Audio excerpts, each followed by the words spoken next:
Bismillahirrahmanirrahim. Assalamualaikum warahmatullahi wabarakatuh. Apa kabar Krestuper semuanya? Semoga kita semua selalu dalam lindungan Allah Subhanahu wa taala. Kemunculan Dajjal sudah diperingatkan oleh para nabi, di mana akan tercipta kondisi yang begitu kacau balau. Nantinya Dajjal mempunyai pasukan yang begitu besar dan kuat, dan bangsa inilah yang akan menjadi pasukan utama Dajjal itu. Unggahan Facebook Ion Palestina sempat menyita perhatian publik, di mana memperlihatkan tas tentara Israel yang terdapat tulisan kafaro dan infidel di bagian atasnya. Infidel sendiri juga memiliki arti kafir. Dalam bahasa Indonesia, secara harfiah, kafir berarti orang yang tidak percaya kepada Allah dan Rasul-Nya. Tidak hanya tertulis di tas militer Israel, rupanya tulisan tersebut juga ditemukan di beberapa pesawat.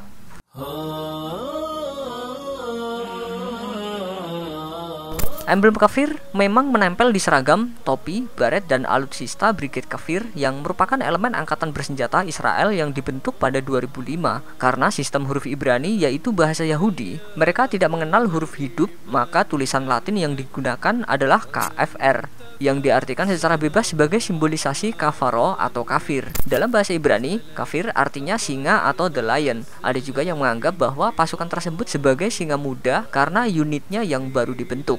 Kafir merupakan pasukan kilat Israel yang dijuluki tentara Dajjal. Unit infanteri ini fokus pada perang kota dan serangan kilat ke jantung pertahanan musuh. Awalnya, kehadiran Kafir Brigade untuk menghadapi Hamas dan Palestina di tepi barat selama lebih dari 1 dekade. Namun tugasnya kini diperluas hingga sepanjang perbatasan jalur Gaza. Sebagai pasukan dengan unit termuda di antara pasukan militer lainnya, keberadaan Kafir Brigade dengan segala emblem yang menempel padanya kerap dikaitkan dengan pasukan yang nantinya akan berada di belakang Dajjal kelak menjelang kiamat. Sebagai tentara Yahudi, keterkaitannya dengan Dajjal memang begitu jelas. Sebagaimana sabda Rasulullah SAW, Dajjal diikuti Yahudi Asbahan sebanyak 70.000. Mereka mengenakan jubah hijau. Kemunculan Dajjal beserta bala tentaranya merupakan hal yang menakutkan bagi seluruh manusia di muka bumi, dan peristiwa tersebut akan terjadi di akhir zaman. Dajjal akan merajalela di muka bumi dengan menyebarkan kerusakan luar biasa di mana-mana, kecuali di Mekah dan Madinah. Rasulullah SAW pernah bersabda, tidak ada suatu negeri pun yang tidak akan dimasuki Dajjal kecuali Mekah dan Madinah, karena tidak ada satu pintu masuk pun dari pintu-pintu gerbangnya kecuali ada para malaikat yang berbaris menjaganya. Kemudian Madinah akan terguncang sebanyak 3 kali, sehingga Allah mengeluarkan orang-orang kafir dan munafik daripadanya. Dilansir dari Republika, ternyata ada suatu kaum yang justru menanti-nantikan kedatangan Dajjal. Pada zaman Nabi SAW, sebagaimana yang diriwayatkan dari Abu Aliyah, suatu hari orang-orang Yahudi datang kepada Rasulullah SAW membicarakan tentang Dajjal. Mereka lantas berkata, Dajjal akan muncul di akhir zaman dari golongan kami. Tak berhenti sampai di situ, orang-orang Yahudi ini lantas membual untuk mengagung-agungkan perihal Dajjal. Mereka mengatakan bahwa Dajjal nanti akan melakukan ini dan itu.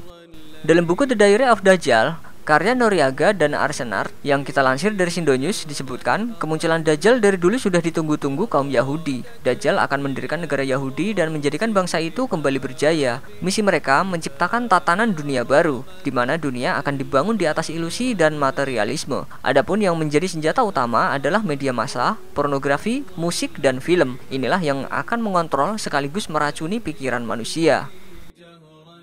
Orang-orang Yahudi memang meyakini Dajjal sebagai raja yang akan menguasai lautan dan daratan. Mereka juga meyakininya sebagai salah satu tanda daripada tanda-tanda kebesaran Tuhan mereka. Nantinya bagi umat Islam, Dajjal bersama bala tentaranya itu justru akan membuat banyak kerusakan dan menyebarkan fitnah yang keji. Oleh karena itu, para nabi sudah sejak dari dulu kala memperingatkan tentang hal ini. Rasulullah SAW bersabda, sungguh aku akan memberi peringatan kepada kalian tentang Dajjal, dan tidak ada seorang nabi pun kecuali ia telah memberi peringatan kepada kaumnya darinya. Nuh telah memberi peringatan kepada kaumnya, tetapi aku akan menyampaikan kepada kalian tentang Dajjal dengan suatu ucapan yang belum pernah disampaikan oleh seorang nabi kepada kaumnya. Ketahuilah, sesungguhnya Dajjal itu buta sebelah, sementara Allah tidak buta sebelah. Lebih lanjut, Rasulullah SAW juga memberikan ciri fisik yang spesifik pada Dajjal. Dajjal di antara kedua matanya tertulis kafaro, yaitu kafir.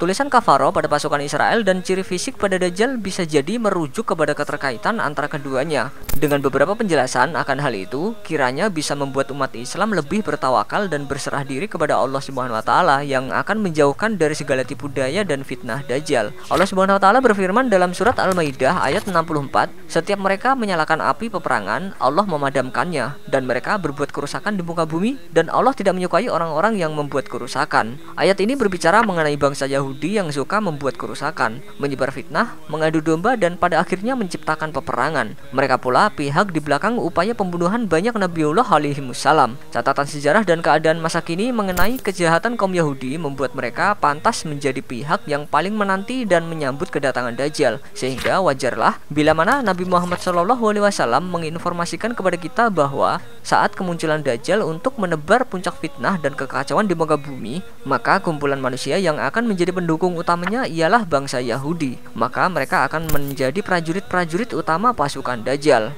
Lebih dari itu, kemunculan Dajjal juga dijelaskan Nabi sebagai salah satu tanda kiamat. Kiamat memang rahasia Allah yang Maha Kuasa. Tidak ada seorang pun yang mengetahuinya. Al-Quran dan Sunnah pun hanya menginformasikan tanda-tandanya. Wallahu a'lam bishawab. Wassalamualaikum warahmatullahi wabarakatuh. فإن لاقيتني سأذكرنك